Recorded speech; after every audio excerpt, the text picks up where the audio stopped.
কোথায়? আমি কি গরম চা চাইছি আপনার থেকে? সরি ম্যাম, আমি এক্ষুনি আইস নিয়ে আসছি। ম্যাডাম, আপনি কি আমার সাথে ইচ্ছা করে এগুলা করেন? না, আমার তো মাঝে মাঝে মনে হয় আপনি আমার সাথে ইচ্ছা করে এগুলা করেন। আপনার কাজটা কি বলেন তো? এত বড় অফিসের বসের পিএস আপনাকে দেখে আমার কি মনে হয় জানেন? আপনি ফ্লাইওভারের নিচে বসে গামছা বিক্রি করেন। আমার কাছে কিছু বলার নাই আপনাকে। ম্যাডাম কিচেনে ঢুকে দেখি অরেঞ্জ নেই, তখন কি করবো? মাথায় একটা বুদ্ধি চলে আসে, লেবু চিপকে শরবত বানায় ওখানে ট্যাং মিক্স করে চিনি দিয়ে অরেঞ্জ জুস বানাই।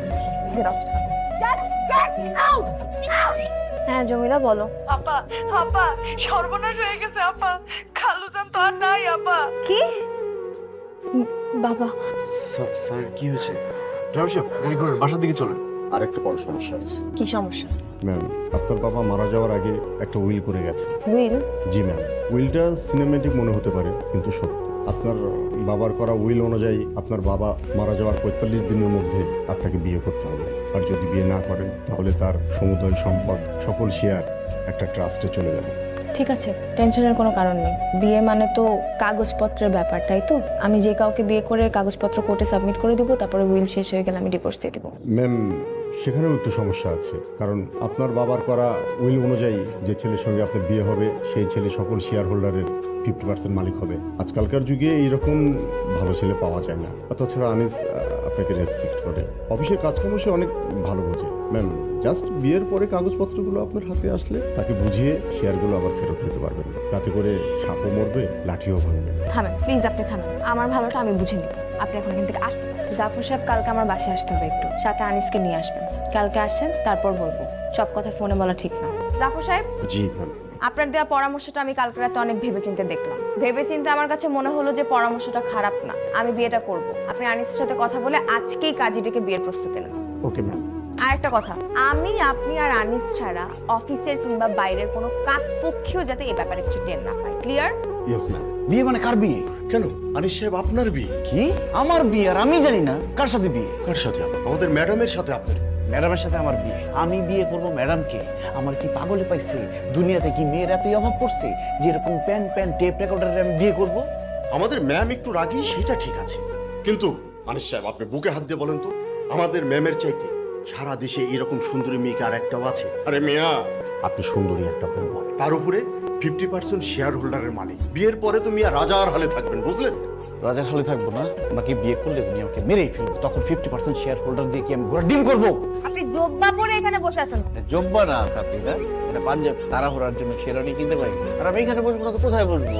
আমাদের বিয়েটা একটা বিজনেস ডিল, এছাড়া অন্য কিছু। এই যা দুষ্টামি করে, আসো পাশে বসো, দুজনে সুখ দুঃখের আলাপ করি। আসো। এই, আপনি আমাকে তুমি করে বলছেন কেন? হাজবেন্ড তার ওয়াইফকে তুমি করে বলবে, এটাই তো স্বাভাবিক। এখন তুমি আমার বউ, তুমি তুমি তুমি। আপনি এখন এই রুম থেকে বের হন। আমি বের হবো কেন? সাবরিনা, বাসর রাতে স্বামী স্ত্রী ঝগড়া করা ঠিক না। আমাদের বিয়েটা কোনো স্বাভাবিক বিয়ে না, এটা একটা বিজনেস ডিল। কাগজপত্র ক্লিয়ার হয়ে গেলে আমি আপনাকে ডিভোর্স দিয়ে দিব। ডিভোর্স দিয়ে দিব মানে? ঠিকঠাক আছে, আপনি পুরুষ তো ভাই? অবশ্যই পুরুষ। পুরুষ হব না, অবভিয়াসলি আমি একজন পুরুষ। কি ধরনের কথা বলেন আপনি? তাহলে যান যান, এখনই যান। এখন পাশের রুম থেকে আপনার ভাবিরে যদি আনতে যাই তাহলে তো দরজা ভাঙা আনতে হবে। আপনাকে না আমি কালকে মানা করছি, আমাকে তুমি করে ডাকা যাবে না, আপনি করে ডাকতে হবে। হবে না, হবে না। একবার তুমি তো নেমে গেছি, এখন কোনোভাবে আপনি তো আসা যাবে না। এটাকেই বলে ছেঁড়া কাঁথায় শুয়ে লাখ টাকার স্বপ্ন। আমি আপনাকে বিয়ে করেছি জাস্ট আমার কোম্পানি বাঁচানোর জন্য, ওকে? কোনো সমস্যা নাই, এতদিন আমি আসছিলাম না, তুমি ঠিক মতো খাওয়া দাওয়া করো নাই, এখন আমি চলে আসছি, দুজন একসাথে ডিনার করবো। তাহলে কিন্তু খবর আছে। আপনি কি আমাকে থ্রেট দিচ্ছেন? হ্যাঁ, থ্রেডের কি দেখছো? লাঠি দেখছো? একদম নিচের থেকে পিটান শুরু করুম, একবার সাপের মতো লম্বা বানায় বানাবো। আমি ফ্রেশ আসতেছি। এই এত লোক কেন? ঠিক আছে, বেশি করে দাও। শাকসবজি খাওয়া ভালো, এগুলো পুষ্টিকর খাবার, খাও। আচ্ছা আপনার প্রবলেমটা কি বলেন তো? বাসায় শান্তি নাই, বাইরে শান্তি নাই, অফিসে শান্তি নাই, কি সমস্যাটা কি আপনার? আর এটা কি পরছেন আপনি? এটা কি অফিস ড্রেস? আপনার মাথায় সমস্যা, আপনার চিকিৎসা দরকার। এরপর স্বামীদের একটু মাথায় সমস্যা থাকে। আপনার প্রবলেমটা কি? হ্যাঁ, বাইরে আমার একটা প্রেস্টিজ আছে, প্লিজ একটু নর্মাল ভাবে দাঁড়ান। তুমি এত আনরোমান্টিক কেন বউ? এখানে জোড়ায় জোড়ায় প্রেমিক প্রেমিকারা এসে প্রেম করে। দুলাভাই আমার এটা দিয়া পাঠাইছে। কিসের দুলা ভাই? বেয়াদব মেয়ে। সে আমারে কইছে দুলাভাই না ডাকলে সে আমারে লাঠি দিয়া মাইরা সোজা বানাই ফেলবে। কি শুরু করছেন আপনি? হ্যাঁ, আপনি শুরু করছেনটা কি? আপনার মতলবটা কি একটু বলেন তো? আপনি কিন্তু অনেক বড় বিপদে পড়তে যাচ্ছেন। এইসব নিয়ে কথা বলে লাভ নাই, একটু সুখ দুঃখের গল্প করি। তোমার প্রিয় ফুলটা কি সেটা তো বললা না। আমার কোনো সুখ নাই, আমার কোনো দুঃখ নাই, আমার কোনো প্রিয় ফুল নাই, আমার কোনো প্রিয় ফল নেই। আপনি প্লিজ এখান থেকে যান, আমাকে একটু ঘুমাইতে দাও। অবশ্যই ঘুমাবো, আমিও তোমার সাথে ঘুমাবো, দুজন একসাথে ঘুমাবো। আমি আপনার সাথে ঘুমাবো না। তাতে আমার কিচ্ছু যায় আসে না, আমি ঘুমাবো। আমি ঘুমাবো না আপনার সাথে। কেন আসো আমি ঘুমানো সাবরিনা দাও বালিশ দাও। দেখেন আমি আপনাকে অনেক সুন্দর করে বলতেছি আমি আপনার সাথে ঘুমাতে পারবো না। কেন ঘুমাতে পারবো না? আমি তো পরপুরুষ না, আমি তোমার আপন পুরুষ। আমি আপন পুরুষ পর পুরুষ কোনো পুরুষের সাথেই ঘুমাতে পারবো না। আপনি প্লিজ এই রুম থেকে বেরোয় যান। দেখো তার মধ্যে এরকম চিল্লাচিল্লি করে আরো টায়ার্ড হয়ে যাবো। আসো শুয়ে থাকি আসো। এনাফ! আমি কয়েকদিন ধরে মুখ বুঝে আপনার অত্যাচার সব সহ্য করি। আপনি একটা কুৎসিত মানুষ। একটা মানুষ এত বিরক্তিকর একটা জঘন্য হতে পারে সেটা আপনাকে না দেখলে আমি বুঝতাম না। আপনি 50% শেয়ারের জন্য এরকম করতেছেন। আমি কালকেই আপনাকে ডিভোর্স দিব উইথ ইওর 50%। তুমি আমাকে ডিভোর্স দিলে কি হবে? আমি তো তোমাকে ডিভোর্স দিব না। তুই ডিভোর্স দিবি না, তোর বাপ দিবে ডিভোর্স। তুই আমাকে চিনিস? অনেক সহ্য করছি তোকে আমি। তোকে আমার অসহ্য লাগতেছে। মনটা চাইতেছে দুই হাত দিয়ে তোর গলাটা টিপে মেরে ফেলি। কালকেই তুই আমার বাসা থেকে বেরোবি। আমি ডিভোর্স লেটার তোর বাসায় পৌঁছে দিই। তোকে আমি ভালো ছেলে মনে করছি। আমার ভুল হয়ে গেছে। আমার আসলে বোঝা উচিত ছিল। ছোট লোকের বাচ্চা জীবন ছোট লোকই থাকে। সাবরিনা তুমি আমাকে এরকম কথা বলতে পারলা? আমি তো এখনো কিছুই বললাম না। এখন যদি তুই আমার রুম থেকে বের না হস আমি কিন্তু লোকজন জড়ো করবো। দেখো সাবরিনা, তুমি আমাকে এখান থেকে বের করে দিলে আমি কোথায় যাব? এই শহরে আমার কোনো আপনজন নেই। আর এরকম চিৎকার করো না। আশেপাশের মানুষজন জানলে তো দুজনের মান সম্মান যাবে। সম্মান তোর যাবে না, সম্মান আমার যাবে। ছোট লোকের বাচ্চাদের আবার কিসের মান সম্মান? তুই আমার রুম থেকে বেরো।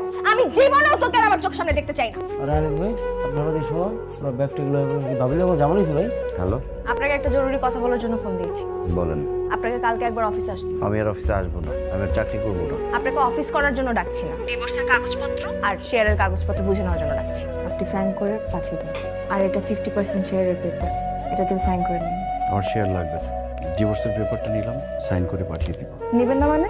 লিগালি আপনি 50% শেয়ারের মালিক। আমি কোনো কিছুর মালিক হতে চাই নাই। আমি একটা সিম্পল লাইফ চাইছি। সিম্পল লাইফ মানে বুঝেন, একটা বিয়ে, বউ, বাচ্চা কাচ্চা মিলে একটা সংসার। আপনার কাছে বিয়ে মানে বিজনেস ডিল, বিজনেস প্ল্যান হতে পারে, কিন্তু আমার কাছে বিয়ে মানে একটা পবিত্র সম্পর্ক, একটা ভালোবাসার সম্পর্ক। আমি কোনো প্ল্যান সাকসেসফুল করার জন্য বিয়ে করি নাই। আমি টাকার জন্য বিয়ে করি নাই। আপনি আমাকে ডিভোর্স দিতে চাইতেই পারেন, সে অধিকার আপনার আছে, কিন্তু আমি টাকার জন্য আমার ভালোবাসার সম্পর্কে, পবিত্র সম্পর্ককে আমি বিক্রি করতে পারবো না। আসি, ভালো থাকবেন। আপনি হঠাৎ বাসায় আসলেন যে, কোনো সমস্যা? ম্যাম, প্রশ্নটা তো আমারও। আপনি কি ঠিক আছেন? ঠিক আছি আমি, অবশ্যই ঠিক আছি। কেন, কি হয়েছে? ম্যাম, আপনি কিন্তু সেই আগের মতো অনিয়মিত হয়ে গেছেন অফিসে। আমাদের প্রজেক্টগুলো তেমন ভালো নাই। আমি জানি আপনার মনের ভিতরে কি চলতেছে, কিন্তু ম্যাম রিয়েলিটি হচ্ছে আমাদের প্রজেক্ট লসে রান করছে। আর আপনি যদি ঠিক এই মুহূর্তে ঠিকঠাকভাবে কনসেন্ট্রেট না করতে পারেন তাহলে কিন্তু আমাদের অনেক বড় ক্ষতি হয়ে যাবে। আর সেই ক্ষতি হ্যান্ডেল করতে আমাদের অফিসের কিন্তু অনেক বেগ পেতে হবে। বয়সে আমি আপনার বাবার মতো। আপনার বাবার সঙ্গে অনেক দিন যাবত এই অফিসে কাজ করেছি। আমি আপনাকে আমার মেয়ের মতোই জানি। সেই বাবার জায়গা থেকে আপনাকে একটা কথা বলি। বলো। আসলে সংসার জীবনটা হচ্ছে রেল লাইনের মতো। স্বামী স্ত্রী দুজনে সেই রেল লাইনের দুপাশে উঠে আমি কিন্তু মানুষ চিনি। অফিসে তো আরো অনেক ছেলে ছিল, কিন্তু এই আনিস সাহেবকেই আপনার উপযুক্ত বলে আমি ভেবেছিলাম। কেন জানেন? কারণ আনিস সাহেবের এই দুনিয়ায় আর কেউ নেই। আর যাদের দুনিয়ায় আপন বলে কেউ থাকে না, ওরা কিন্তু মানুষকে খুব ভালোবাসতে পারে। আনিসের বাবা মা নেই? না, আপাতত এই দুনিয়ায় আপনি ছাড়া ওরা আর আপন বলে কেউ নেই। ম্যাম, আপনার কাছে আমার একটা অনুরোধ, প্লিজ ম্যাম, যদি আপনাদের মধ্যে ছোটখাটো কোনো ভুল ত্রুটি হয়েই থাকে সেই ভুলগুলো নিজেদের মধ্যে নিজেরা সংশোধন করে নিন। কারণ আসলে ওই ডিভোর্সটা সকল সমস্যার সমাধান হতে পারে না ম্যাম। ডিভোর্স দিয়ে কাউকেই কখনো সুখে থাকতে দেখিনি। তাই ম্যাম, আমিও চাই না আপনার জীবনে এমন কিছু ঘটুক। আমি চাই আপনি সারা জীবন সুখে থাকেন। আপনি? সরি ম্যাডাম, আসলে 2 দিন ধরে আমি একটু অসুস্থ, তো তাই ডিভোর্স পেপারে সাইন করে পেপারটা জমা দিয়ে আসতে পারিনি। কালকে দিয়ে আসবো। আমি এখানে ডিভোর্সের পেপারের জন্য আসিনি। তাহলে? আমি এসেছি আপনাকে সরি বলতে। আমি রিয়েলাইজ করতে পেরেছি যে এতদিন আমি আপনার সাথে যা যা করেছি একদম ঠিক করিনি। আমি সরি। ইটস ওকে, সমস্যা নেই। আপনি চাইলে অফিস জয়েন করতে পারেন। আর হ্যাঁ, আপনার যে 50% শেয়ারটা আপনি আমাকে মহান সেজে ফেরত দিতে চেয়েছিলেন সেটা ফেরত দিতে হবে না। আপনার শেয়ার আপনার কাছেই থাকবে। আর আরেকটা পোস্ট খালি আছে, আপনি চাইলে সেটাতেও জয়েন করতে পারেন। কোন পোস্ট? হাজবেন্ডের পোস্ট। আর একটা কথা, এতদিন ধরে যে প্রশ্নটা করে আমার মাথাটা খেয়ে ফেলতেছিলেন, আমার প্রিয় ফুল কি, আমার প্রিয় ফুল কি? আমার প্রিয় ফুল হচ্ছে রক্তজবা। এখন কি প্রতিদিন অফিস থেকে আসার সময় আমার জন্য রক্তজবা নিয়ে আসবেন? অবশ্যই, প্রত্যেকদিন বিশ্ব সংসার তন্ন তন্ন করে খুঁজে নিয়ে আসবো 108টি রক্তচাপ। 108টা? বলার জন্য বলছি, এটা একটা কবিতা। আচ্ছা, হাজবেন্ডের পোস্টে কি সত্যি জয়েন করতেছি? কেন, আপনি চান না? কিন্তু হানিমুনের ব্যাপারটা কি হবে? মানে একটু সুখ দুঃখের গল্প করলাম, একটু রং তামাশা করলাম। হানিমুনে তো আমরা যাব, কিন্তু আপনার ওই লেকের পাশের হানিমুনে আমরা মোটেও যাচ্ছি। সবাই যেভাবে হানিমুনে যায় আমরাও সেভাবে হানিমুনে যাই। দেশের বাইরে হলে ভালো। কিন্তু আমার কাছে তো পাসপোর্ট নাই, আমি কিভাবে যাবো? বাসায় যাওয়ার জন্য কি পাসপোর্ট লাগবে? ও, এখন বাসায় যাওয়ার কথা বলছেন? তুমি বলতেছিল, এখন হঠাৎ আপনি কেন? ওই কষ্টে দুঃখে